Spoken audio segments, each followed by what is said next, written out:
قال المصنف أو المؤلف رحمه الله تبارك وتعالى فصل وشرط وجوب صوم رمضان العقل والبلوغ والقدرة على الصوم. Pembahasan dalam pasal ini adalah berkaitan tentang siapa yang diwajibkan baginya puasa Ramadan. Yang diwajibkan baginya puasa Ramadan yang pertama adalah orang yang berakal. Karena orang yang gila maka tidak diwajibkan berpuasa. Ya, karena orang gila tidak diwajibkan berpuasa. Lalu kemudian yang kedua wal bulugh, orang yang sudah baligh. Karena orang yang belum baligh, anak yang belum baligh, anak perempuan ataupun anak laki-laki yang belum baligh, maka tidak diwajibkan baginya apa? Tidak diwajibkan baginya puasa. Anak yang belum baligh. Sekalipun nanti ada ketentuan, anak itu akan diperintahkan untuk berpuasa, nanti akan disebutkan. Lalu kemudian yang ketiga, al-qudratu 'ala shaum, orang yang mampu untuk berpuasa. Ya, yang diwajibkan adalah orang yang mampu untuk berpuasa. Orang yang sakit dan sakitnya ini membuat dia berat untuk menjalankan puasa, ya tidak ada kewajiban untuk berpuasa. Orang yang safar, maka dia memiliki uzur untuk tidak berpuasa. Orang yang dalam kondisi haid dan nifas, ini juga tidak memiliki kemampuan untuk berpuasa karena itu disebut sebagai larangan dalam syariat. Maka semua orang yang tidak memiliki kemampuan dalam berpuasa itu tidak ada kewajiban untuk berpuasa. Apakah itu ketidakmampuannya secara fisik ataupun tidak kemampuannya itu karena memang dilarang oleh syariat.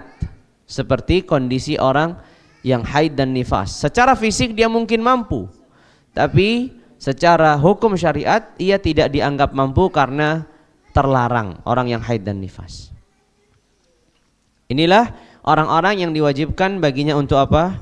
Diwajibkan baginya untuk berpuasa. Tentu didahului dengan apa? Keislaman. Karena orang kafir tidak ada kewajiban baginya berpuasa. Begitu juga sehat. Ini masuk dalam qudrah 'ala shaum, kemampuan dalam apa? Dalam menjalankan puasa. Naam, tafaddal. Bismillah. Qala rahimahullahu ta'ala wa yu'maru bihi as-sabiyyu idza ataqa li sab'in wa yudrabu 'ala tarkihi li 'ashrin. Naam. Kata beliau, wa yu'maru bihi as-sabiyyu idza ataqa li sab'in. Anak yang belum baligh, anak yang belum baligh. Ini anak yang belum baligh. Usianya sudah 7 tahun. Anak yang belum baligh, usianya sudah 7 tahun dan sudah mumayyiz. Usia 7 tahun sudah mumayyiz. Apa itu artinya mumayyiz? Mumayyiz itu mudahnya anak ini sudah bisa makan sendiri, minum sendiri, istinja atau membersihkan najis sendiri. Dia kalau buang hajat sudah bisa sendiri. Dia makan juga sudah mandiri, minum juga sudah mandiri. Atau bahasa lainnya bisa membedakan tangan kanan, tangan kiri. Intinya sudah mumayyiz. Dia kalau diajari faham. Ini pembatal puasa. Ini rukun puasa, ini kewajiban puasa. Oh, dia sudah bisa memahami itu, maka itu mumayyiz. Sekalipun belum baligh, apa? Katanya yu'maru bihi as-sabiyyu, diperintahkan. Di sini disebutkan oleh para ulama Asy-Syafi'iyah rahimahumullahu tabaraka wa taala, bagi wali anak kecil itu, entah itu ayahnya, entah itu ibunya, kakeknya ketika mungkin kedua orang tuanya sudah meninggal, pamannya karena mungkin anak ini yatim misalkan, maka orang yang bertanggung jawab atas anak ini kewajibannya untuk memerintahkan anak ini berpuasa ketika dia sudah mampu berpuasa. Sama seperti halnya sholat, ya, sama seperti halnya sholat. Maka kewajiban bagi wali atau kewajiban bagi yang memiliki tanggung jawab atas anak kecil ini, satu tadi ketentuannya dia sudah usia 7 tahun, sudah mumayyiz, dia mampu. 3 ketentuan. Usianya sudah 7 tahun, sudah mumayyiz dan dia mampu. kewajiban bagi walinya, orang bertanggung jawab atas anak ini untuk memerintahkan anak ini berpuasa. Anak ini tidak wajib puasanya, tapi bagi walinya, bagi yang bertanggung jawab, wajib untuk memerintahkan. Sekalipun nanti anak ini nggak puasa, tapi dia harus memerintahkan. Selama anak ini sudah usia 7 tahun, sudah tamyiz dan sudah mampu untuk menjalankan puasa. Karena mungkin usia 7 tahun ini masih belum bisa menjalankan puasa, ya sudah, tidak ada kewajiban bagi walinya untuk memerintahkan. Tapi kalau dia sudah usia 7 tahun, dia sudah tamyiz dan dia juga mampu untuk menjalankan syariat puasa ini, maka walinya diwajibkan untuk memerintahkannya. Anak kecil ini apa diwajibkan untuk menjalankan? Enggak diwajibkan, karena dia belum baligh. Orang yang belum baligh itu tidak terbebani, tidak ada tanggung jawab dalam rincian-rincian syariat, karena dia memang belum baligh, tidak ada dosa. Ya, tidak ada dosa. Naam. Kemudian kata beliau, wa yudrabu ala tarkihi li 'ashrin. Dan dia ini kalau usia 7 tahun diwajibkan untuk diperintahkan. Kalau usia 10 tahun dan dia tidak puasa, tadi ini 10 tahun belum baligh ya. Kalau sudah baligh itu urusan lain. Ini sekali lagi belum baligh, usia 10 tahun, sudah tamyiz, ia jelas-jelas mampu berpuasa, lalu kemudian tidak puasa. Maka di sini diperbolehkan bagi orang tuanya untuk memukulnya. Untuk apa? Untuk memukulnya. Tapi yang perlu diketahui bahwasanya memukul di sini bukan memukul dengan keras sampai membuatnya membekas. Karena disebutkan oleh para ulama, memukul di sini fungsinya itu hanya untuk mengancam. Bukan fungsinya itu untuk menyakiti. Ini bukan sanksi yang disebutkan dalam syariat itu sebagai had atau ta'zir. Kalau dalam syariat kan ada misalkan orang yang berzina dicambuk 100 kali. Itu memang dicambuknya memang dalam kondisi walaupun melukai dia. Ya. Tapi berbeda dengan pemukulan untuk anak yang belum baligh ini, usianya 10 tahun dan anak ini belum baligh. Ketika dia tidak puasa maka dipukul. Nah, dipukul ini adalah dipukul apa? Dipukul ta'dib, hanya memberikan satu pelajaran saja dan ancaman saja. Makanya para ulama mengatakan kalau seandainya anak ini tidak ada gunanya dipukul, maka tidak perlu dipukul, karena nggak ada gunanya juga. Ya, oh dia akan puasa kalau dipukulnya sampai membekas, jangan, nggak boleh. Ya, apabila anak ini kalau dia cuma dipukul ringan begitu aja, dia nggak akan nurut. Ustaz, gimana kalau dipukul pakai tongkat atau pakai rotan, dia baru nanti mau puasa? Tidak boleh, tidak boleh. Di sini tidak diperbolehkan oleh para ulama. Karena sekali lagi sebenarnya anak ini belum diwajibkan untuk puasa karena belum baligh. Tapi kenapa dia diperintahkan untuk puasa saat ini? Agar dirinya terbiasa untuk menjalankan ibadah puasa. Sehingga ketika kemudian kelak ia sudah baligh, maka ia sudah biasa untuk menjalankan syariat puasa. Ya. Ini dia fungsinya. Tujuannya itu untuk membiasakan diri agar apa? Agar ia sudah terbiasa untuk puasa sehingga nggak kaget. Kalau nanti sudah baligh dia puasa itu nggak kaget lagi. Itu dia tujuannya. Naam, tafaddal. Bismillah. Qala rahimahullahu taala wa yajuzul fitru lil musafiri safaran tawilan mubahan. Khalas, yakfi. Qala wa yajuzul fitru lil musafiri safaran tawilan mubahan. Dan diperbolehkan berbuka. Diperbolehkan berbuka artinya tidak puasa bagi siapa? Bagi musafir. Bagi musafir. Ini pertanyaannya dulu, apa ketentuannya? Ini penting sekali. Musafir siapa yang diperbolehkan untuk berbuka? Apakah semua musafir? Tidak demikian. Katanya di sini seorang musafir itu satu safaran tawilan, safar yang panjang. Apa kategori safar panjang ini? Mudahnya saja aplikasinya adalah safar yang di atas 82 km. Itu mudahnya. Ya, safar yang di atas 82 km. 100 kilo, 200 kilo, 300 kilo, itu semua sudah safar tawil. Tapi kalau safarnya itu hanya 20 kilo, 30 kilo, 40 kilo, maka ini tidak dianggap sebagai safar tawil. Bukan safar yang jauh. Ya, bukanlah safar yang jauh. Safar tawil itu safar yang mudahnya di atas 82 km. Ini satu. Ketentuan yang berikutnya berarti safarnya harus safar tawil. Ketentuan yang kedua adalah safarnya itu mubah, bukan safar yang maksiat. Apa contohnya safar maksiat?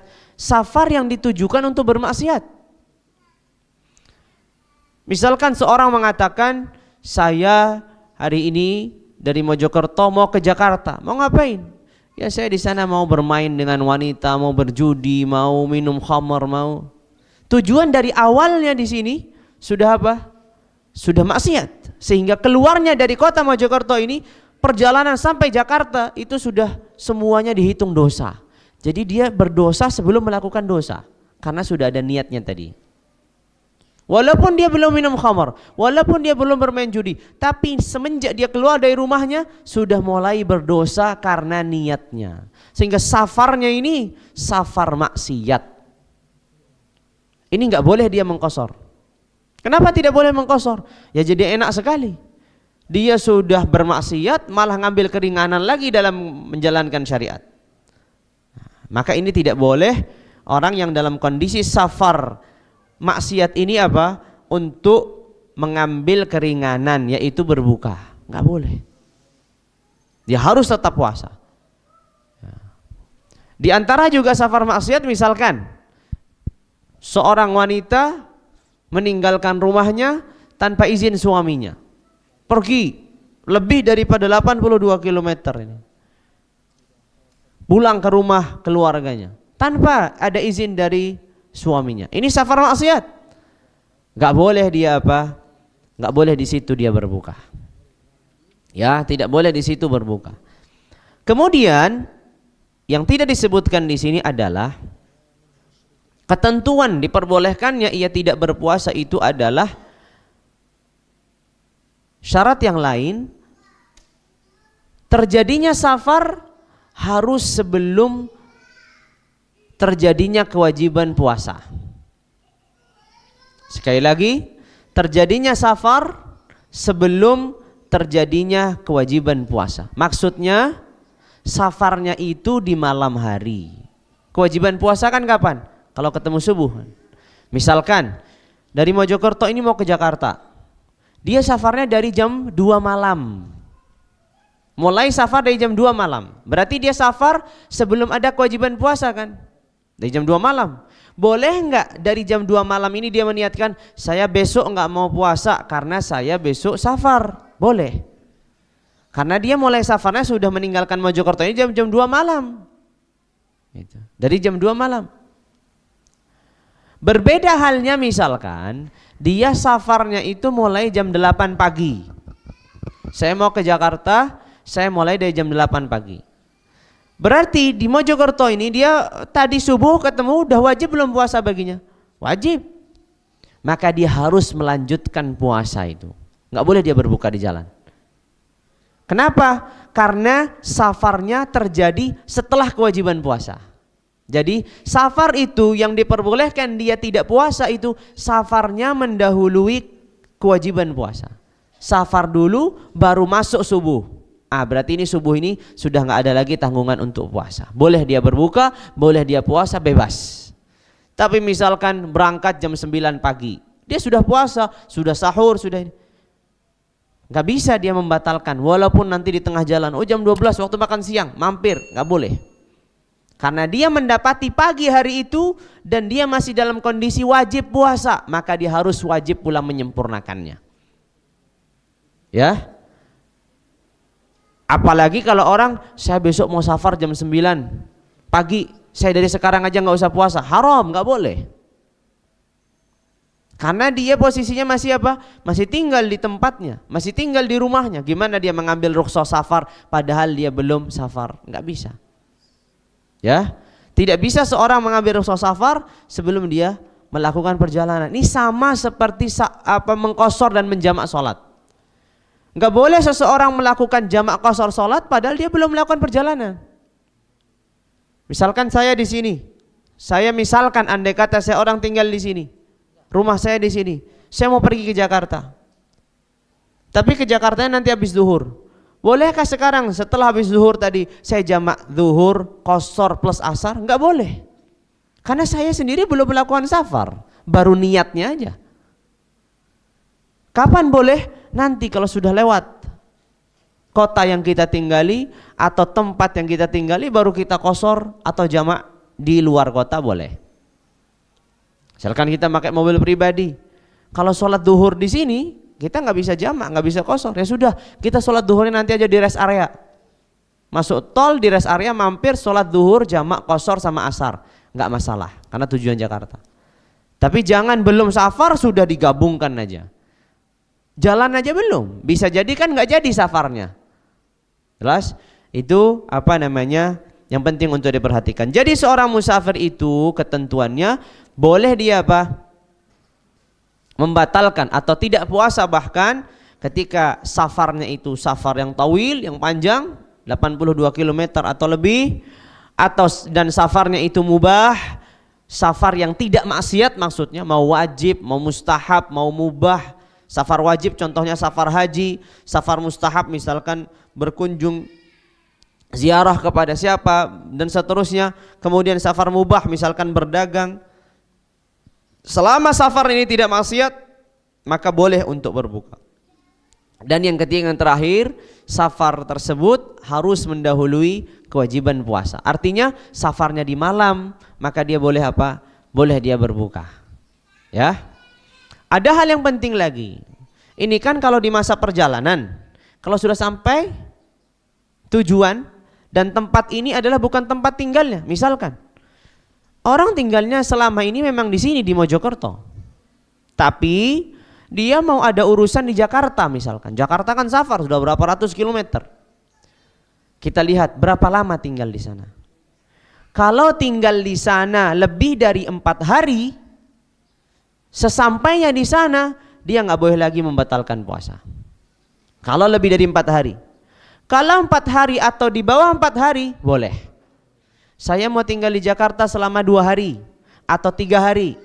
Selama 3 hari itu boleh dia tidak puasa di Jakarta karena dia masih dikategorikan seorang musafir. Tapi kalau sudah lebih dari 4 hari, maka tidak boleh lagi dia berpuasa karena sudah dikategorikan seperti orang yang mukim, tinggal. Jadi batasannya hanya 3 hari atau 4 hari. Kalau sudah lebih nggak bisa. Saya mau tinggal di sini niatnya 1 bulan. Saya akan balik ke Mojokerto. Saya cuma ada urusan 1 bulan tinggal. Boleh nggak saya tidak puasa Ramadan 1 bulan? Ya nggak boleh. Niatnya sudah 1 bulan. Yang boleh itu kalau 1 hari, 2 hari, 3 hari, 4 hari masih aman. Tapi kalau sudah lebih dari 4 hari, saya mau niat tinggal 1 minggu. Sampai di Jakarta kita langsung menjadi seorang yang dihukumi sebagai mukim. Bukan, oh enggak, kayak saya niatnya 1 minggu, yang 4 hari ini saya musafir, yang 3 hari saya mukim. Enggak bisa, karena dari awal saya niatnya sudah akan tinggal seminggu. Berbeda halnya kalau berubah niat. Gimana berubah niat? Contohnya dia niat awal 2 hari, 2 hari ini dia enggak puasa. Lalu setelah 2 hari ini dia niatkan tinggal 5 hari, nambah. Halas, berarti karena dia sudah nambah 5 hari, maka dia enggak boleh lagi berbuka puasa. Ya, membatalkan puasa di sini. Itulah ketentuan dari seorang musafir safaran tawilan mubahan. Naam, tafaddal ya qari. Bismillah, qala rahimahullah ta'ala, walil maridi idza khafa ad-darar. Aywa, walil maridi idza khafa ad-darar. Yakfi, sedikit-sedikit aja. Dan diperbolehkan pula. Baik, sebelum diperbolehkan, kembali lagi sedikit ke musafir. Mana lebih diutamakan seorang musafir itu membatalkan puasanya atau melanjutkan puasanya?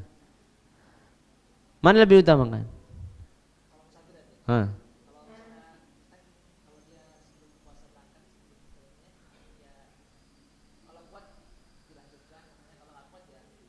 Mana lebih utama? Batalkan. Berarti utamanya nggak puasa dia. Misalkan dia berangkat dari Mojokerto jam 2 malam, mau ke Jakarta. Utamanya dia meniatkan puasa besok paginya atau tidak meniatkan puasa? Jangan ngarang ya, ini bukan ilmu perdukunan. Pakai ngeramal-ramal atau ngarang-ngarang. Baik. Disebutkan oleh para ulama, seorang musafir itu lebih diutamakan untuk tetap berpuasa selama tidak memberatkannya.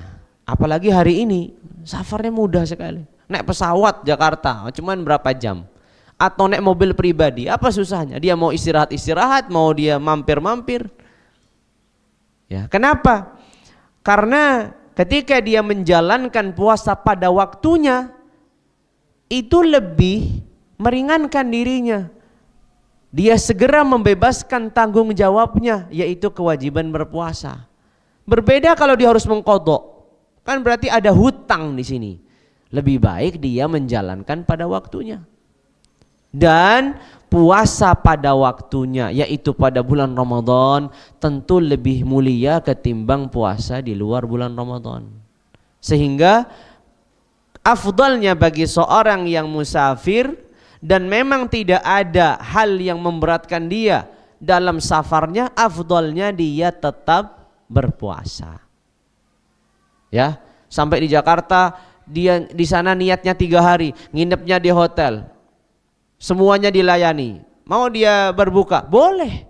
Kalau mau ditanya boleh ya boleh, karena niatnya kan cuma 3 hari. Tapi mana utamanya? Jelas utamanya adalah tetap dia apa? Tetap dia berpuasa. Baik. Sekarang yang berikutnya adalah orang yang sakit. Apakah semua penyakit ini memperbolehkan dia membatalkan puasa? Hah? Enggak. Sakit hati boleh batal puasa? Oh enggak. Atau sakit panu gitu, boleh batal puasa. Sakit yang apa? Qala walil maridi idza khafa ad-darar. Seorang yang sakit dan dia ini penyakitnya ini memberatkannya untuk melanjutkan puasa. Dia nggak bisa melanjutkan puasa.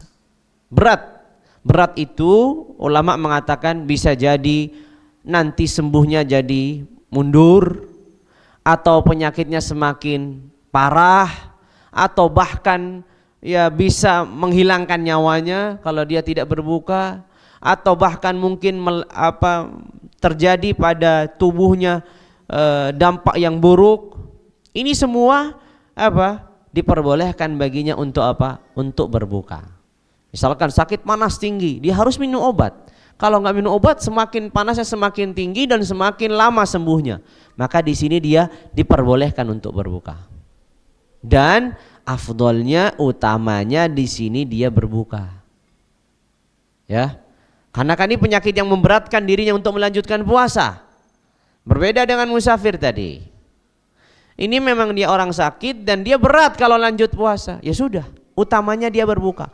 Bahkan kalau itu ditakutkan, dikhawatirkan sampai menghilangkan nyawanya, dia wajib berbuka. Bukan lagi diutamakan. Kalau saya nggak makan dan minum, saya bablas nih, nyawanya mati. Dia wajib berbuka. Bukan lagi bukan lagi diperbolehkan atau diutamakan. Ini dia ya. Jadi sekali lagi, tidak semua orang yang sakit itu diperbolehkan berbuka.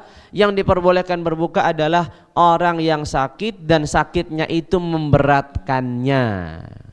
Berat untuk lanjut karena menurut dokter Anda ini harus minum obat agar meringankan dan mempercepat kesembuhan. Atau kalau Anda tidak minum obat, ini nanti sembuhnya semakin lama, penyakitnya semakin parah. Di sini boleh seseorang berbuka atau membatalkan puasanya dan tidak berpuasa. Dan ini berbeda dengan musafir, sekalipun mendadak sakitnya. Maksudnya mendadak, dia di awal paginya sehat, tiba-tiba siang panas tinggi. Bolehkah dia berbuka? Boleh. Kalau musafir kan tadi syaratnya safarnya mendahului kewajiban puasa. Kalau ini enggak syarat begitu. Enggak ada syarat sakitnya mendahului kewajiban puasa, enggak. Sakit di tengah-tengah hari ya sudah, batal ya batal. Enggak boleh, dia enggak bisa kita katakan, "Oh, Anda sudah diwajibkan puasa di pagi hari, berarti harus lanjut." Oh, dia bisa mati nanti kalau dia kasusnya berat atau semakin parah. Sehingga kapanpun dia sakit dan memberatkan untuk melanjutkan puasanya, maka dia diperbolehkan atau bahkan diutamakan untuk membatalkan puasanya. Naam, tafadhal. Bismillah. Qala rahimahullahu ta'ala walil hamili wal murdi'i idza khafata ala anfusihima aw 'ala al waladi walimunqidhi hayawanin musyrifin 'ala al halaki. Naam, kata beliau, begitu pula diperbolehkan bagi wanita hamil dan wanita menyusui. Ini tadi sudah dijawab. Apabila wanita hamil dan wanita menyusui ini takut terhadap dirinya atau takut terhadap anaknya, boleh bagi keduanya untuk apa? Untuk membatalkan puasanya. Ya, ini layaknya seperti orang sakit. Kalau wanita takut dirinya ini lemas, ya, tidak bisa apa? Tidak bisa melanjutkan puasa, maka di sini apa? Di sini diperbolehkan wanita hamil dan menyusui ini untuk tidak berpuasa, ya, untuk tidak berpuasa. Begitu pula di sini disebutkan bagi seseorang yang menyelamatkan makhluk hidup, entah itu manusia ataupun hewan yang akan mati dan dia perlu dalam penyelamatan ini membatalkan puasa. Contohnya gimana? Dia misalkan penjaga pantai. Tiba-tiba ada orang tenggelam dan dia puasa, ini posisinya penjaga pantai ini puasa. Dia tidak mungkin menyelamatkan orang ini kecuali dia harus membatalkan puasanya terlebih dahulu. Kecuali dia apa? Lebih dahulu apa? Membatalkan puasanya. Maka di sini ketentuannya adalah apa? Ketentuannya adalah dia diperbolehkan membatalkan puasanya demi apa? Demi menyelamatkan orang yang tenggelam ini. Namun ketentuan nanti ketika qadha, ya, ketika qadha nanti dia harus mengqadha dan plus apa? Membayar fidyah. Kenapa dia mengqadha? Karena dia batalkan puasanya. Kenapa dia fidyah? Karena dia batalnya untuk orang lain, bukan untuk dirinya.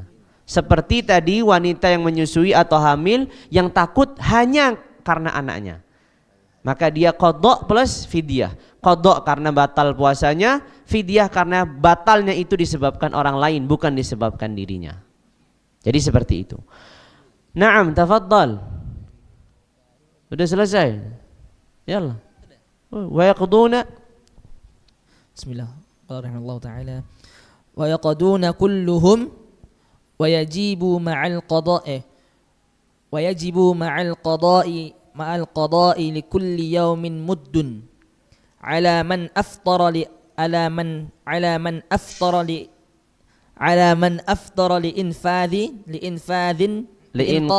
inqadhin hayawanin muhtaramin musyrifin. Untung bukan murid saya, itu murid saya tak marah-marahin. Musyrifin alal halaki. Naam, tafadhal, lanjut. Lanjut aja. Aduh. Wa 'alal hamilil murdi'i Wa 'alal hamil. Kita harus ngulangin belajar Iqra nih. Enggak layak pun jadi imam. Sama aja. Ini panjang pendeknya dalam Al-Qur'an sama di dalam bahasa ini sama aja. Enggak ada bedanya. Iya Mas Anto? Wa 'alal hamili wal murdi'i idza aftarata Nah, aftarata.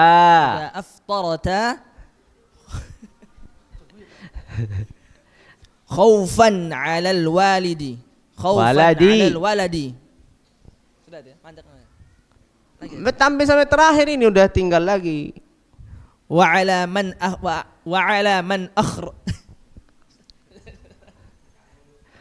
Enggak lulus ini. Kalau murid saya sudah saya hukum. Untung bukan murid saya.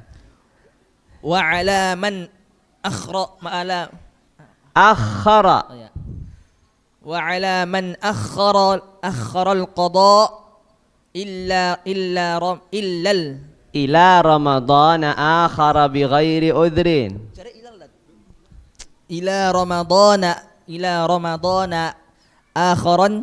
akhara bighairi ghudhrin. Bighairi udhrin. Repot. Ente dulu Iqra belum? Khatam gimana? Orang sudah ada harokatnya, panjang pendeknya jelas, sama aja. Ente jadi kalau membaca Al-Quran juga bahaya ini.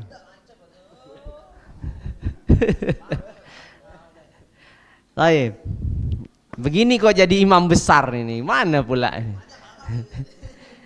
Qala wa yaqduna kulluhum. Ya. Kata beliau rahimahullah, orang-orang yang tadi yang boleh membatalkan puasa tadi, musafir, orang sakit, wanita hamil, wanita menyusui, orang yang menyelamatkan orang lain. Ini semua kewajiban mereka ketika mereka tidak puasa itu melakukan qadha.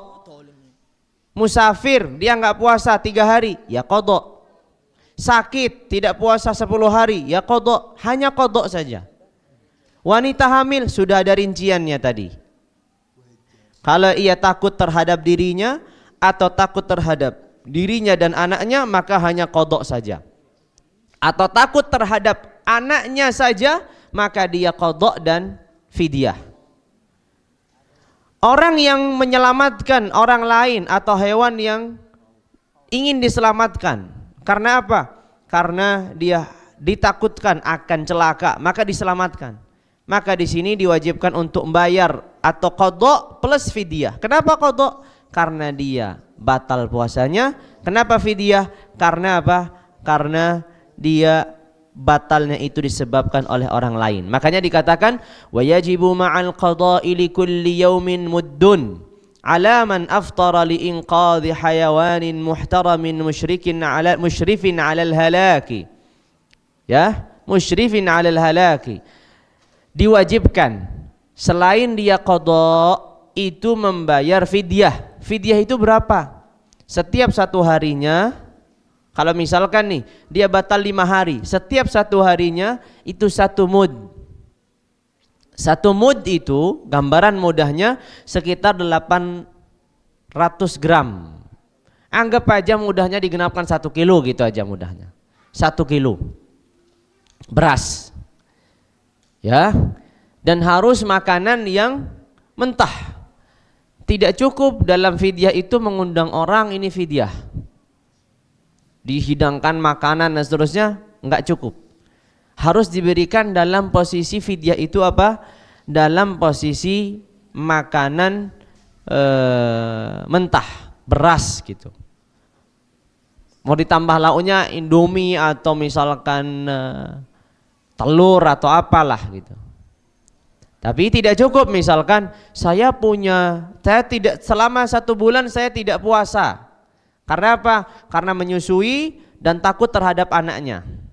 Taib, saya belum qadha tapi saya mau fidyah dulu, kan boleh. Tapi gimana? Saya mau undang 30 fakir miskin dan saya berikan makanan di situ, saya masakkan, saya macam-macam. Ini fidyah, nggak bisa. Harus diberikan dalam posisi mentah. Karena dalam bahasa fikihnya harus melakukan namanya proses tamlik, pemberian kepemilikan. Kalau makanan itu sudah nggak bisa dimiliki, karena itu hanya dinikmati saja. Tapi kalau beras masih bisa diproses, dijual, masih bisa diolah lagi, terserah dia mau dijadikan apa. Jadi sehingga di sini harus memberikan makanan yang mentah. Ya, bukan makanan yang masak atau matang. Ini fidyah yang dilakukan. Jadi misalkan tadi seorang yang menyelamatkan orang lain 1 hari, dia batal puasanya menyelamatkan orang lain, batal. Maka dia puasa 1 hari, qadha, ditambah 1 mud ta'am, 1 kilo tadi beras, mau tambah misalkan 2 butir telur, 3 butir telur, nggak masalah, kasihkan kepada 1 fakir. 1 mud untuk 1 fakir. Nggak boleh 1 kilo saya bagi jadi 2, setengah kilo untuk fakir ini, setengah kilo untuk fakir sana, nggak bisa. 1 kilo itu ketentuannya untuk 1 fakir, atau 1 mud untuk 1 fakir. Ya, bolehkah kalau seandainya saya punya fidyah bayarnya 10 mud, bolehkah dikumpulkan kepada 1 fakir? Boleh. Ya boleh. Fidyah 10 mud, berarti 10 kilo misalkan. Bolehkah diserahkan kepada 1 orang fakir atau miskin? Boleh. Ya. Atau diberikan kepada 5, jadi setiap orang dapat 2 kilo 2 kilo, boleh. Atau diberikan kepada 10, ya boleh juga. Diberikan kepada 1, jadi 10 kilo kasih kepada 1 orang, juga boleh. Ya, tapi nggak boleh kalau 1 kilo misalkan ketentuannya itu misalkan 1 mud dibagi jadi 2, setengah mud untuk ini, setengah mud untuk ini. Ini nggak bisa. Atau misalkan 10 kilo, ya. Itu kan 10 hari dibagi menjadi 20 fakir. Ini juga nggak bisa. Imma dia memberikannya kepada 10 fakir atau miskin, atau memberikannya kepada jumlah yang lebih kurang. 1 orang, 2 orang, 5 orang, inti jumlah yang lebih kurang. Taib. Itu berlaku pada siapa? Tadi orang yang menyelamatkan makhluk yang bernyawa. Dan makhluk yang bernyawa ini adalah makhluk yang tidak halal darahnya. Ya. Makhluk yang tidak halal darahnya. Maksudnya makhluk yang tidak halal darahnya, contoh yang halal darahnya itu adalah babi misalkan. Maksudnya halal darahnya boleh dibunuh, itu maksudnya. Ya, bukan darahnya boleh diminum ya, bukan itu maksudnya, boleh dibunuh maksudnya halal darahnya. Ya. Murtad misalkan, ada orang murtad tenggelam dan dia mau menyelamatkan, boleh nggak dia sekarang membatalkan puasanya demi menyelamatkan orang murtad ini? Nggak boleh. Kenapa? Karena murtad ini halal darahnya. Ketentuan dalam Islam kan murtad itu dipenggal kepalanya, dibunuh. Ketentuannya kan begitu. Ya. Tapi kalau orang kafir, justru orang kafir, murni dia memang kafir. Dari keluarga besarnya turun temurun orang kafir, nggak pernah dia masuk Islam, tenggelam. Ya. Lalu kemudian kita tolong, boleh nggak kita membatalkan puasa? Boleh. Karena dia kan nggak halal darahnya. Dia ini kafir, imma dia masuknya kafir dhimmi atau muahad atau musta'man, dia di bawah perjanjian atau di bawah kekuasaan kaum muslimin dan seterusnya. Sehingga justru boleh, tapi kalau murtad nggak boleh. Bilang suruh masuk Islam dulu, saya tolongin gitu. Kalau nggak masuk Islam biar nanti mati. Nah, gitu. Jadi seperti itu. Karena nggak boleh bagi saya untuk membatalkan demi menolong Anda. Jadi seperti itu, ya. Jadi menolong makhluk bernyawa yang tidak halal darahnya. Ya. Kalau halal darahnya seperti tadi murtad, ini halal darahnya, makhluk bernyawa halal darahnya. Atau babi, tadi hewan halal darahnya. Atau misalkan anjing yang gila, ini juga halal darahnya. Ya. Naam. Begitu juga wa 'alal hamili wal murdi'i idza aftarata khaufan 'alal walad, dan ini sudah dijelaskan wanita hamil dan menyusui apabila mereka berbukanya disebabkan hanya karena anaknya, maka wajibnya kan qadha dan fidyah. Kalau dia 30 hari berarti qadhanya 30 hari, fidyahnya 30 mud. Jadi begitu. Yang repot ini, tahun ini hamil, batal puasanya 30 hari. Tahun berikutnya menyusui, ya, batal 30 hari. Tahun depannya menyusui lagi, batal 30 hari. Tahun yang keempat hamil lagi. Wah repot ini. Dikerjain sama suaminya ya. Iya Mas Anto. Repot nih. Jelas enggak ada nafas untuk mengqadha puasanya. Ya, enggak ada. Makanya sebagian seperti itu yang difatwakan kalau tidak salah di Tarjih Muhammadiyah, wanita hamil dan menyusui itu cukup membayar fidyah. Ya, mau dalam kondisi apapun cukup bayar fidyah, dah ringan. Itu kalau yang mau mengikuti pendapatnya Tarjihnya Muhammadiyah begitu. Itu pendapat ini dinisbatkan konon kata wallahu a'lam bishawab kepada kepada dua orang sahabat yaitu Ibnu Abbas dan Ibnu Umar. Tapi pendapatnya Syafi'iyah rahimahumullahu tabaraka wa taala seperti yang sudah dirinci tadi. Ya, seperti yang sudah dirinci tadi. Dia tetap harus mengqadha atau mengqadha plus fidyah dengan kondisi yang telah dirinci tadi. Kemudian ini penting ini yang terakhir ini atau sebelum terakhir qala wa 'ala man akhara al-qada'a ila ramadhan akhara bighairi udhrin. Yang diwajibkan untuk mengganti puasa plus bayar fidyah itu juga orang yang mengakhirkan dalam mengqadha puasa tanpa ada udzur sampai datang Ramadan yang kedua. Sampai datang Ramadan yang berikutnya. Tahun kemarin dia punya qadha 10 hari. Ini kan sudah tinggal sisa 7 hari atau bahkan kurang. Belum qadha sampai sekarang. Padahal dia setahun full itu dia mampu mengqadha, tapi malas. Nantilah kalau datang bulan Syawal. Bulan Syawal lewat nanti Dzulqa'dah. Dzulqa'dah lewat nanti Dzulhijjah. Terus nanti sampai datang Sya'ban. Datang Sya'ban nantilah setelah Ramadan. Enggak ada udzur. Orang yang tidak memiliki udzur diakhirkan mengqadha Ramadannya sampai datang Ramadan yang berikutnya. Lihat, dia mengakhirkan tanpa ada alasan sampai datang Ramadan berikutnya. Maka di sini diwajibkan membayar atau mengqadha lalu membayar fidyah. Kenapa dia mengqadha? Ya karena tadi kewajiban. Karena dia tidak berpuasa tadi. Misalkan nih, pada tahun 1442 Hijriah, tahun kemarin dia tidak puasa 10 hari. Kan kewajibannya hanya apa? Qadha saja. Karena dia sakit misalkan. Dia ini sakit. Berarti dia apa? Dia hanya kewajiban untuk bayar untuk qadha 10 hari. Tapi datang Syawal, nantilah kalau sudah datang bulan yang lain, nantilah sampai datang Ramadan yang kedua. Padahal dia mampu untuk mengqadha. Di sini dia harus nanti setelah Ramadan yang kedua ini membayar fidyah selain atau ditambahkan dengan qadha tadi. Qadha sudah jelas karena itu kewajiban. Kenapa membayar fidyah? Sebagai sanksi atas keterlambatan ini. Dan tidak ada udzur. Berbeda kalau ada udzur. Contoh udzur gimana? Tadi wanita hamil dan menyusui. Tahun pertama hamil, sudah melahirkan, menyusui. Dia mau qadha ya nggak bisa. Datang lagi tahun ketiga masih menyusui. Kan menyusui 2 tahun. Tahun pertama hamil, tahun kedua, ketiga menyusui 2 tahun. Tahun keempat hamil lagi. Wah repot ini. Harusnya dikasih jeda dulu ya, dikasih fase 1 tahun nih. Yang pengen cepat punya anak yang laki-laki. Enggak mikir bagaimana istrinya berat mengqadha dan bayar fidyah.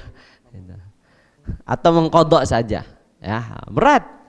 3 tahun berarti kan 90 hari. Kalau seandainya setiap Ramadan itu 30 hari, berat. Baik. Ya paling enak memang menyicil 1 hari setiap 1 bulan gitu kan masih bisa. Nah, atau 2 hari setiap 1 bulan lumayan. Setahun kalau 12 bulan udah dapat 24 hari kalau 2 hari sebulan. Cukup bisa ya. Tinggal mau atau tidak maunya. Naam. Itulah orang-orang yang diwajibkan ya. Jadi orang yang mengakhirkan tadi sampai datang Ramadan berikutnya tanpa ada alasan. Ini ada kewajiban dia membayar fidyah. Bayar berapa fidyahnya? Ya tergantung berapa puasanya. Puasa 10 hari, ya fidyahnya 10 hari. Berarti fidyah 10 mud. Tadi kan dia tidak puasa berapa hari? 10 hari karena sakit. Terus dia mengakhirkan sampai datangnya Ramadan berikutnya.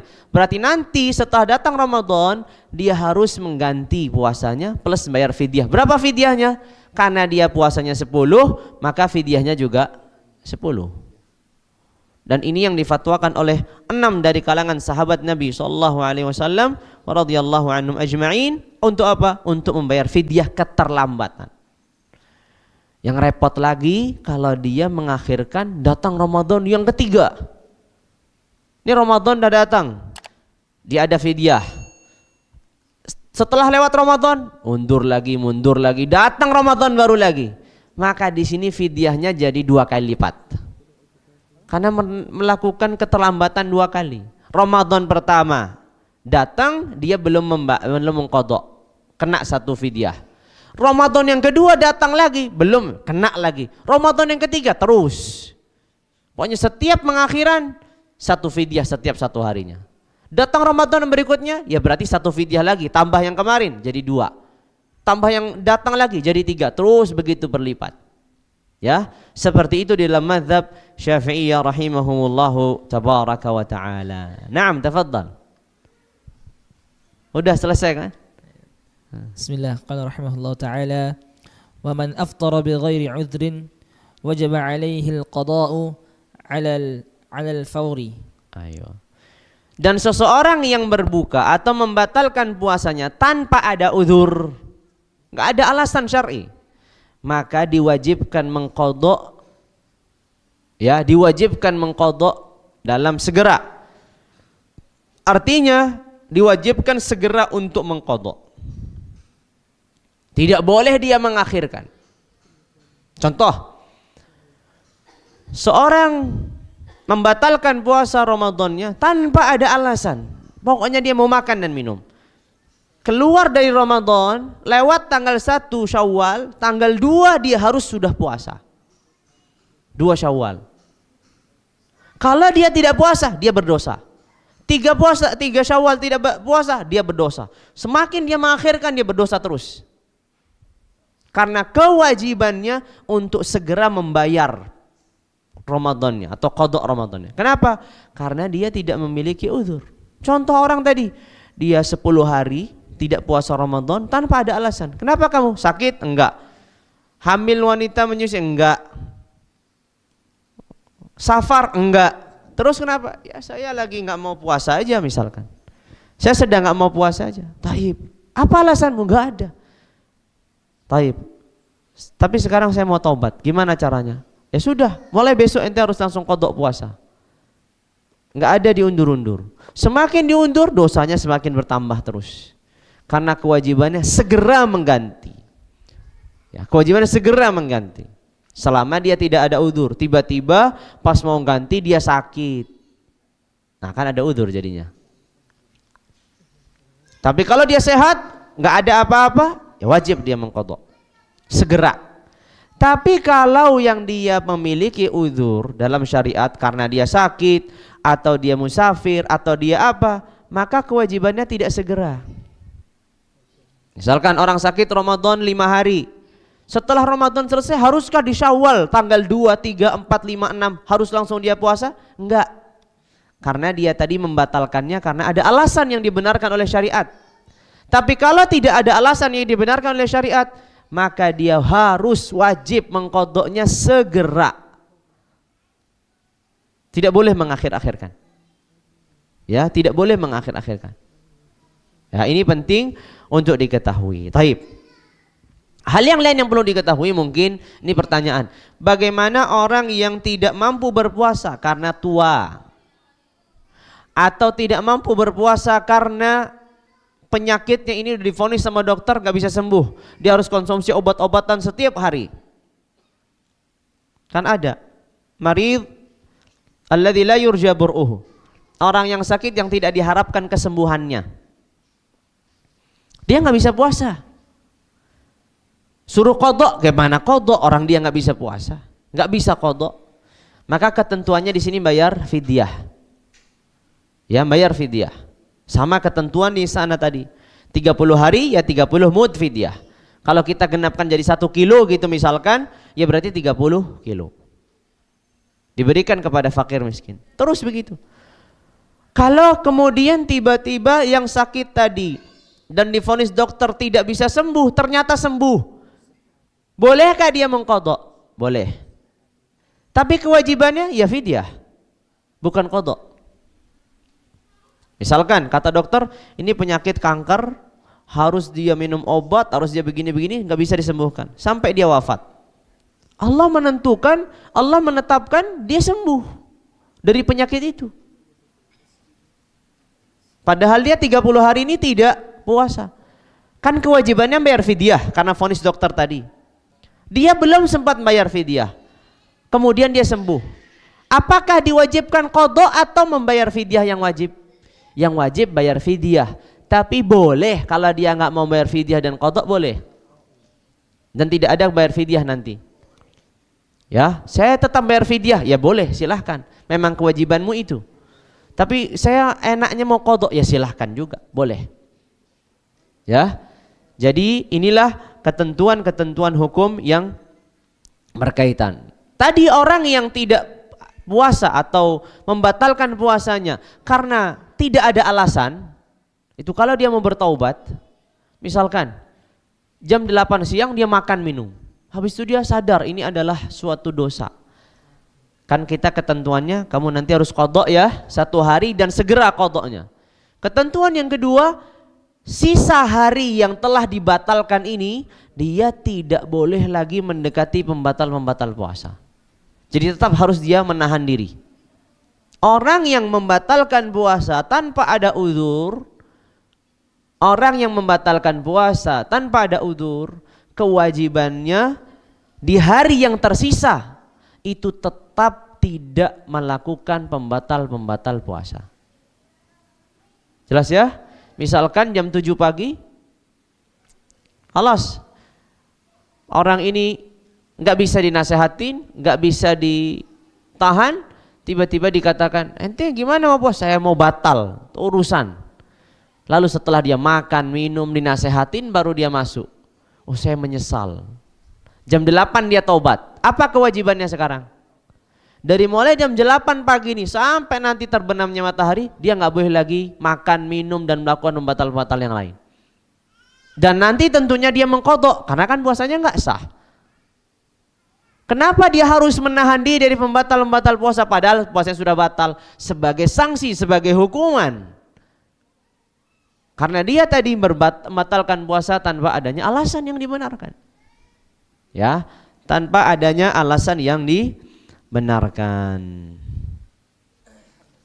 Alhamdulillahirabbil alamin. Adakah yang ditanyakan tentang berkaitan tentang puasa atau musafir ataupun yang lainnya? Naam, silahkan. Assalamualaikum warahmatullahi wabarakatuh.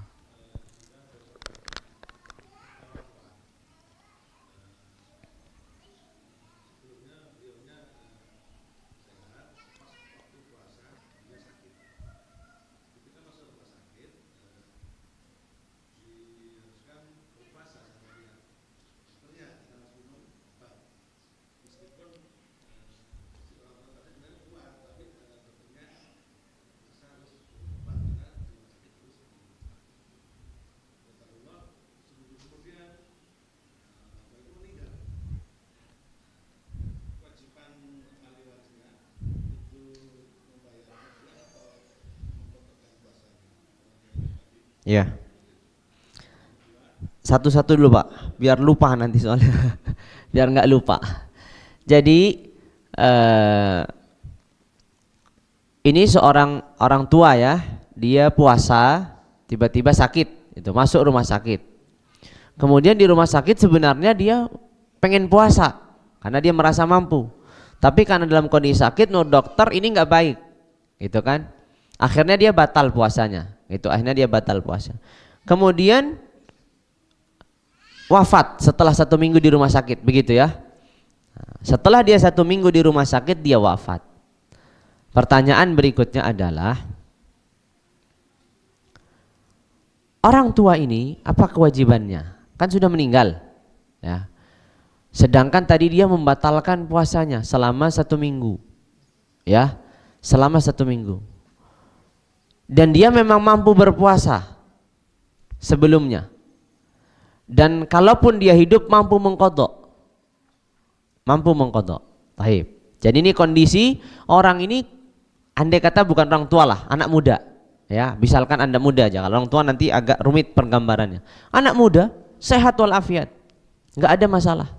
Tiba-tiba dia sakit selama 1 minggu. Di rumah sakit dia batal puasanya. Setelah 1 minggu itu wafat. Berarti 7 hari ini dia tidak puasa. Ya. Padahal dia kalau hidup, dia akan bisa mengqadha puasanya, enggak fidyah dia. Dia bukan orang yang diwajibkan bayar fidyah, tapi orang yang diwajibkan untuk qadha. Sekali lagi, orang ini tidak diwajibkan bayar fidyah kan? Kenapa? Karena dia kan kewajibannya mengqadha. Karena menurut dia, menurut dokter misalkan, oh ini paling 2 hari 3 hari sembuh, penyakitnya biasa. Ternyata hari yang ke-7 wafat. Pertanyaan, orang ini tadi kewajibannya qadha atau fidyah? Sebelum dia wafat, qadha. Dia batal itu qadha. Lalu kemudian dia wafat. Pertanyaannya, apakah dia memiliki waktu untuk mengqadha? Tidak memiliki waktu untuk mengqadha. Berarti kewajibannya gugur. Tidak ada qadha, tidak ada fidyah. Tidak ada qadha, tidak ada fidyah. Kenapa tidak ada fidyah? Karena memang bukan kewajibannya fidyah. Orang ini kan kewajibannya qadha. Sekali lagi, ini anak muda masuk rumah sakit dalam keadaan sehat, sebenarnya tiba-tiba drop sakit, seminggu wafat. Padahal menurut dokter ini juga sakitnya ringan, biasa saja, dia akan sembuh dan bisa nanti qadhanya nanti di luar Ramadan. Tiba-tiba mendadak wafat. Pertanyaannya, apakah dia ini diwajibkan qadha? Ya dia sudah meninggal, nggak ada qadha.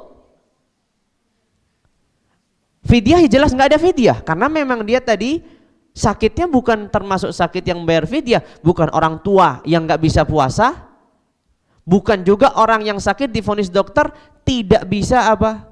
Tidak bisa sembuh. Dia kewajibannya qadha, tapi ternyata tidak ada waktu untuk mengqadha, keburu meninggal duluan.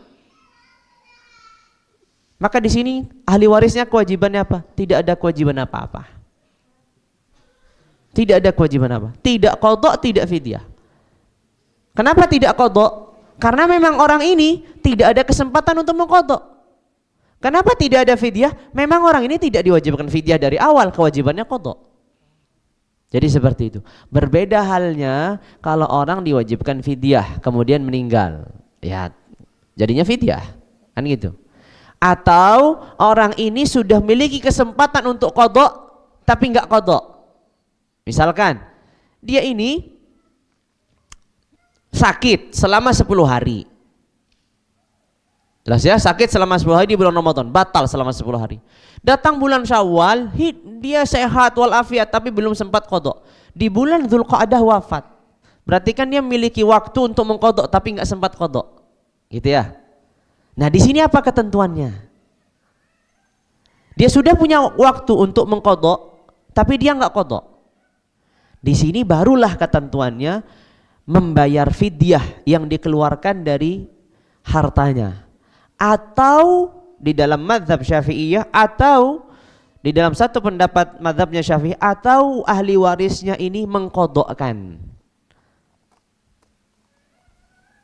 Man mata wa alaihi shaumun shama anhu waliyuhu, begitu hadisnya Nabi. Siapa orang yang meninggal dan dia ada kewajiban puasa, maka walinya boleh berpuasa atasnya. Tapi ini tadi sudah memiliki waktu untuk qadha tapi dia nggak qadha. Kalau nggak sama sekali punya waktu, nggak ada kewajiban. Tidak qadha, tidak fidyah. Kalau dia memang orang yang diwajibkan qadha. Tapi dia sudah punya waktu, ternyata dia nggak qadha. Ya di sini nanti kewajibannya ahli waris untuk mengeluarkan fidyah atau mereka mengqadha atas nama orang yang wafat ini. Nah, itu pertanyaan pertama. Yang kedua, wanita. Iya.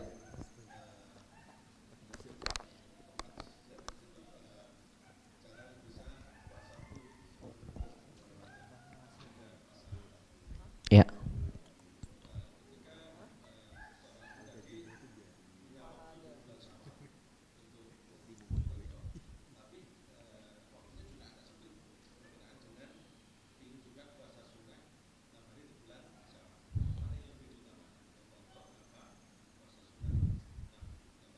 Ya. Jadi ini seorang wanita yang punya hutang. Karena normalnya wanita biasanya tidak puasa Ramadan full. Ada hutang di hari-hari di mana dia haid. Misalkan 7 hari, andai kata begitu ya. Wanita ini Ramadan misalkan 30 hari, dia punya hutang 7 hari. Masuk di bulan Syawal, ternyata bulan Syawal ini dia nggak sempatnya pas sudah di akhir bulan Syawal. Tinggal sisa 7 hari dari bulan Syawal. Dia ini kalau 7 hari untuk qadha, ya berarti dia nggak bisa puasa 6 hari di bulan Syawal. Tapi kalau dia puasa 6 hari di bulan Syawal gimana? Sedangkan dia belum qadha. Mana yang lebih diutamakan di sini? Yang lebih diutamakan di sini adalah dia mengqadha terlebih dahulu. Karena itu hukumnya wajib. Ya. Karena itu hukumnya wajib. Karena sebagian ulama berpendapat, bukan Syafi'iyah tentunya, orang itu tidak sah berpuasa puasa sunnah ketika dia masih memiliki hutang puasa yang wajib. Sebagian ulama begitu pandangannya. Tidak sah seorang itu puasa sunnah tapi masih punya hutang wajib. Puasa wajib, enggak sah. Wajibnya ditunaikan dulu, dituntaskan, baru kemudian puasa sunnah. Maka sehingga diutamakan tetap qadha Ramadan terlebih dahulu, baru kemudian dia puasa. Nah, masalahnya di sini berarti dia nggak bisa puasa di bulan Syawal 6 hari. Ya kan begitu? Ya dia qadha puasa Syawal di bulan Dzulqa'dah. Kan seperti itu. Ya, bisa. Naam, bisa. Seluruh puasa sunnah yang terlewatkan sebagaimana seluruh puasa wajib sama. Bedanya kalau wajib ya wajib diqadha gitu. Ramadan ya wajib diqadha. Tapi kalau puasa sunnah ya sunnah diqadhanya. Orang nggak sempat puasa misalkan tadi puasa Senin, biasanya dia puasa Senin terus, tiba-tiba hari itu sibuk mau dia puasa hari Selasa mengqadha hari Seninnya, boleh. Ya, itu namanya qadha'un nawafil. Qadha'un nawafil. Naam. Ada lagi? Ada. Nah, ntar dulu yang di sini dulu. Yang online biarin. Hah? Ahwat, taib. Nanti dulu, yang kedua dulu.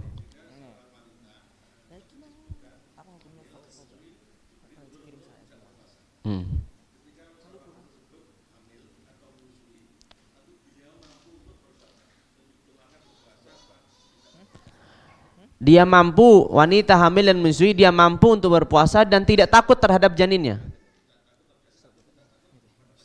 Iya, kalau bayi nggak takut, janin tidak takut, dia juga fisiknya kuat, ya tentu lebih utama dia puasa. Wanita ini kuat fisiknya, janinnya juga nggak ada masalah kalau dia ini, ya lebih utama dia puasa. Ya, lebih utama dia puasa. Wallahu a'lam bishawab. Sudah ya, ganti. Nah, oh ada di sini dulu. Ini anti betul. Hah? Nggak apa-apa, masih banyak waktunya. Tafadhal. Assalamualaikum.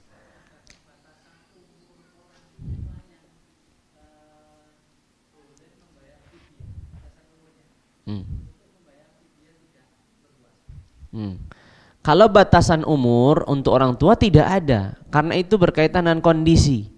Ada orang umur 90 tahun, Masya Allah masih segar bugar gitu, nggak ada masalah. Dia puasa aja. Ada umur 50 tahun sudah nggak bisa apa-apa. Itu berkaitan dengan kondisi. Jadi kalau dia memang kondisinya sudah lemah, sudah nggak bisa apa-apa, ya sudah usia berapapun, gitu. Dia sudah nanti membayar fidyah, bukan lagi qadha ketentuannya. Wallahu a'lam bishawab. Silakan dah. Bismillah. Assalamualaikum Ustaz. Assalamualaikum.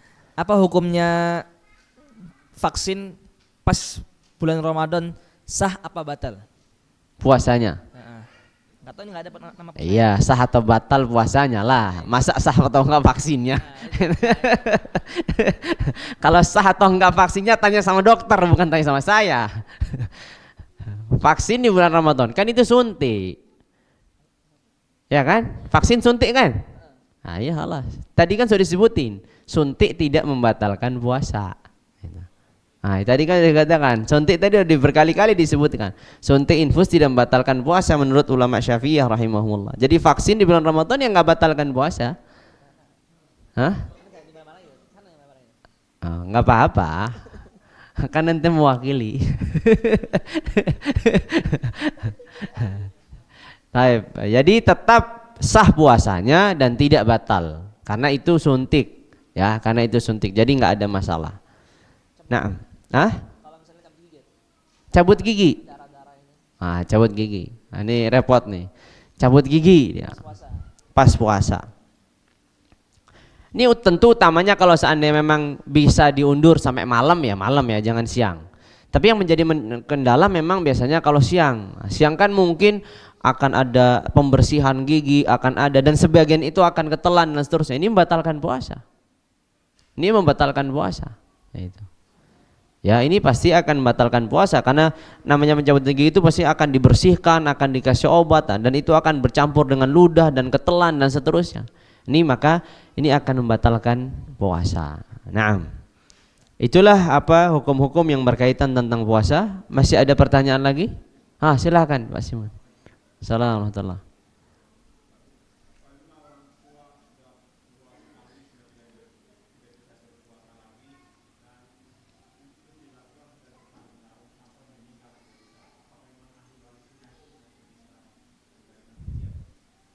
Maksudnya selama ini nggak pernah bayar fidyah?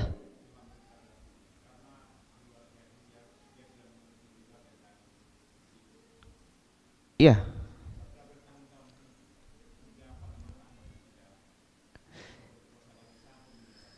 Jadi orang tua ini selama 5 tahun nggak bisa dia puasa karena tua.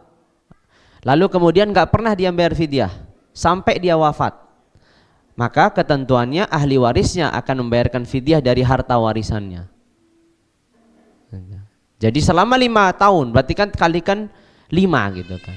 Ya, jadi 30 kalikan 5 ya, kalikan mutnya itu segitu. Naam, ahli waris yang membayarkan dari mutnya. Begitu, dari ahli warisnya. Naam. Bukan dikeluarkan dari warisannya maksudnya, dari ahli warisnya. Baik. Iya, boleh dikeluarkan dari ahli warisnya. Ya, tapi tidak wajib. Tidak wajib. Yang wajib itu dikeluarkan dari hartanya dia. Kalau dia nggak punya harta apa-apa, dia orang tua selama ini wafat, tadi ya 5 tahun dia nggak puasa karena sudah tua, kemudian wafat. Dan dia tidak meninggalkan apapun dari harta kekayaannya. Pertanyaannya, wajib nggak ahli waris untuk membayarkan fidyah atas orang tua ini? Nggak wajib. Tapi bolehkah atau dianjurkan? Ya tentu dianjurkan. Tapi kewajiban itu enggak, kan yang diwajibkan dia. Dia kalau nggak punya uang dan nggak punya harta, di hidupnya saja dia nggak bayar fidyah karena memang dia nggak punya apa-apa.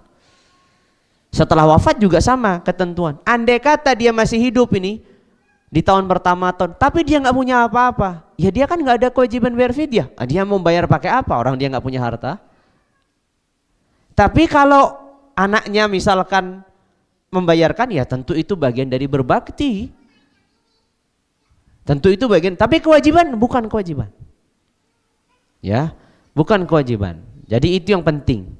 Ya, itu yang penting untuk ditegaskan. Kalau memang dia punya harta yang ditinggalkan, dikeluarkan dari hartanya. Tapi kalau dia tidak punya harta sama sekali, ya tidak ada kewajiban bagi ahli waris untuk membayarkan fidyah. Namun tentu sangat dan sangat dianjurkan, apalagi kalau itu orang tua, untuk seorang anak itu berbakti kepada orang tuanya dengan cara ini, agar dia mendapatkan pahala di hadapan Allah Azza wa Jalla. Jadi seperti itu. Wallahu a'lam bishawab. Ada lagi yang ditanyakan? Sudah selesai? Monggo.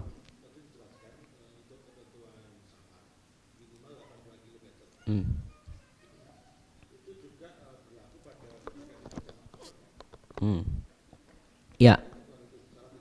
Iya, itu juga berlaku ketika jamak qashar. Jadi ketentuan safar tawil yang jauh itu berlaku pada jamak qashar. Sama. Sekali jalan, bukan PP, sekali jalan.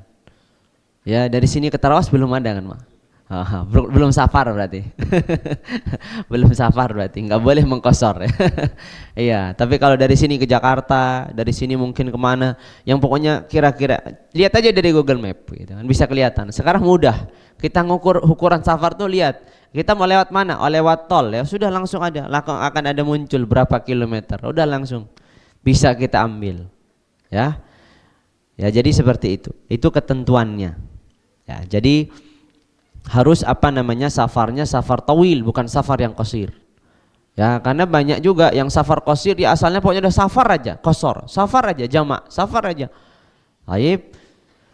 Sekalipun ada di kalangan para ulama yang mengatakan demikian, tapi tentu demi untuk menjaga kehati-hatian kita dalam menjalankan agama ini, kembali lagi, kalau kita ini ragu, sebagai contoh, ini sudah 82 km atau belum? Kembalikan ke hukum asal. Belum. Kita lebih selamat menjalankan sholat itu sempurna ketimbang menjalankan sholat itu di qasar tapi kita ragu sah atau enggak. Kalau kita sempurnakan pasti sahnya. Kalau qasar dan kita ragu, ini sudah safar atau belum? Ya sudah, kan kita terjatuh dalam keraguan. Makanya ulama Syafi'i mengatakan kalau dia ragu ini safarnya sudah jauh atau safarnya masih dekat, maka dikembalikan bahwasanya dirinya itu seakan-akan belum safar yang jauh. Jadi dia tetap sholatnya sempurna, tetap tidak boleh menjamak karena dikembalikan kepada hukum asalnya tadi. Jadi keraguan seperti sama juga puasa. Ini saya boleh nggak sudah membatalkan puasanya? Ini safarnya sudah kembali kepada hukum asal. Selama belum ada keyakinan bahwasanya ini di atas 82 km atau safar yang tawil, maka nggak boleh dia berbuka. Kembalikan kepada hukum asal, kewajibannya tetap bagian dari kewajibannya. Tentu mungkin kalau bertanya, saya safarnya jam 8 pagi sih, tapi pas di safar itu saya jadi lemas karena mungkin mabuk jalan, muntah-muntah, macam-macam. Boleh nggak saya berbuka? Ya boleh, karena kamu sakit, bukan karena safar. Jadi batalnya itu bukan karena dia safar, tapi karena disebabkan sakitnya. Maka di sini tentu boleh, ya. Maka di sini tentu boleh untuk apa? Untuk membatalkan puasanya. Wallahu a'lam bishawab. Sudah ya Fahmi? Ada lagi? Ada, silakan.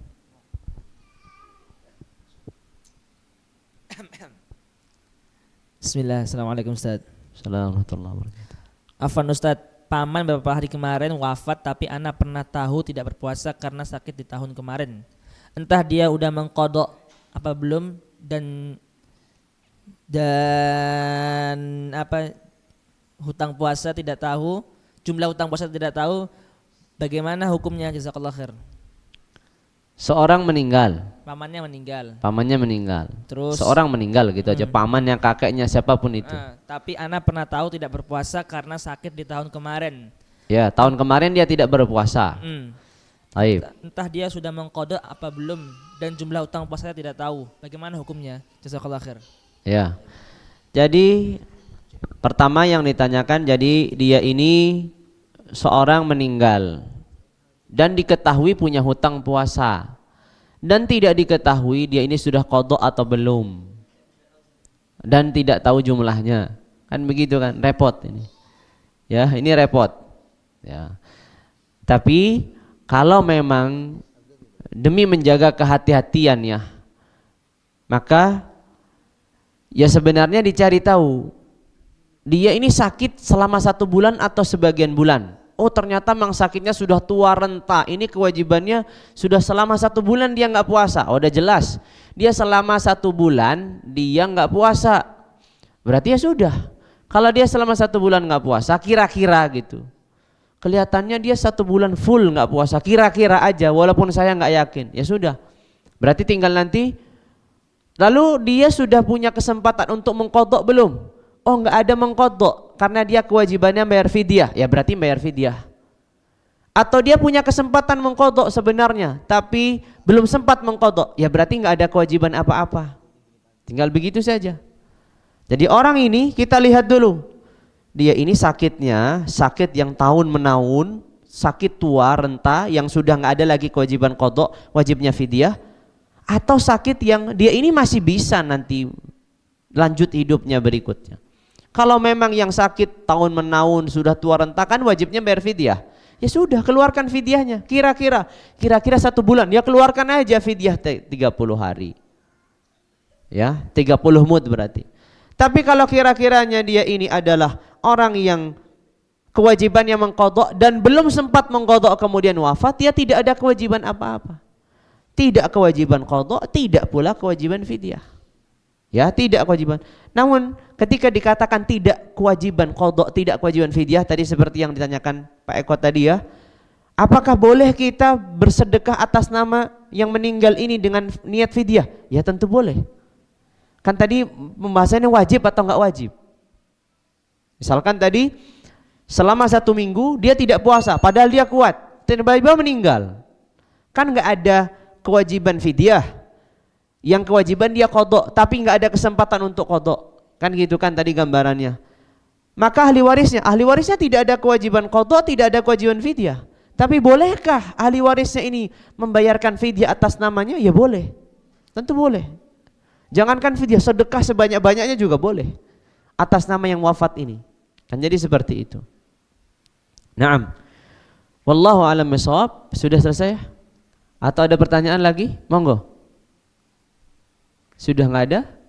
Taib. Nanti bisa disambung lewat WhatsApp atau yang lainnya kalau masih ada pertanyaan insyaallah. Taib. InsyaAllah Azza wa Jalla kita cukupkan pertemuan kita yang berkaitan tentang ahkamus siyam atau hukum-hukum yang berkaitan seputar puasa Ramadan pada siang hari ini.